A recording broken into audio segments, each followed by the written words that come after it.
موت حد عزيز عليها أو إزاي بنعلّمهم يديروا أزماتهم بإن أنا بابتدي أفتح لهم أبواب تانية. لأ، هي الأولى دلوقتي، بنتِك أولى دلوقتي تربيها، ابنِك أولى دلوقتي تربيه.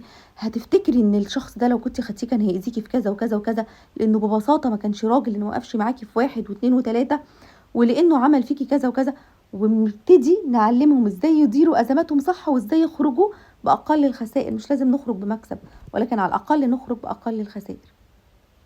تعالوا أحكي لكم قصة كده تبين لكم فن إدارة الأزمات اللي بجد.